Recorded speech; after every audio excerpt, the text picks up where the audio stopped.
Hello, I'm Stephen Hammond with Christian Values Investing. Today I have with me Grayson Shaw. And Grayson, let's talk a little bit about fiduciaries. I had a church, which was a small country church that came to me several years ago, and they had a little bit of money, maybe $30,000 that they had in CDs at the bank.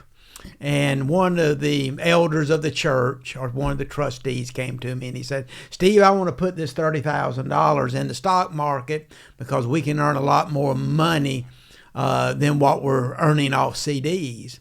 But what this guy didn't realize is he had a fiduciary responsibility to the church to watch out over the donations that were given, and it would not be correct for him to risk the church's money. And sometimes people just don't understand how a fiduciary works as far as their investments, especially managing their money. Can you tell us a little bit about the fiduciary responsibility that we have here at Christian Values?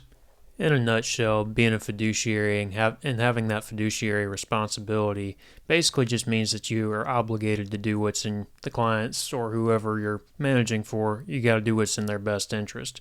And so for us, that's not just looking at what's suitable for them. It's really putting them in a portfolio that's going to do the very best it possibly can for them. And we can get in some trouble if we don't do that.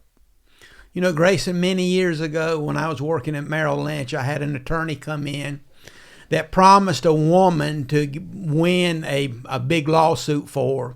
And he won the lawsuit, but he wasn't granted as much money as he wanted to receive for her. So he brought her into the office with him and met with me. And what he wanted to do is risk the entire amount of money that this woman had won in the suit and go into put options on the stock market. And this was during the time of the bombing, right before the bombing, when we were at war with Kuwait and in Iraq. And as soon as the bombing started, he thought he was going to get rich, and the stock market rose sharply, and the puts that he bought for the woman went down to zero. He thought he was doing the right thing for his client, but he wasn't really holding true to his fiduciary responsibilities. And we as fiduciaries have to always look out for the best interest of our client. And just under that situation, investing in puts were not the best for his client, and they ended up suffering from it. So I think when you look for a financial advisor, you always need to look for one that is a fiduciary.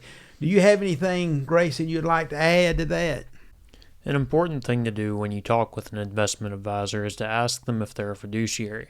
And one surefire way that you can tell if they aren't is if they earn any kind of money off of commissions. So even if it's 1%, they're not a fiduciary. Grayson, you're exactly right. And it's always would be very wise for an investor when they talk with an investment advisor is to make sure they're talking with a fiduciary. Until next time, may God richly bless you.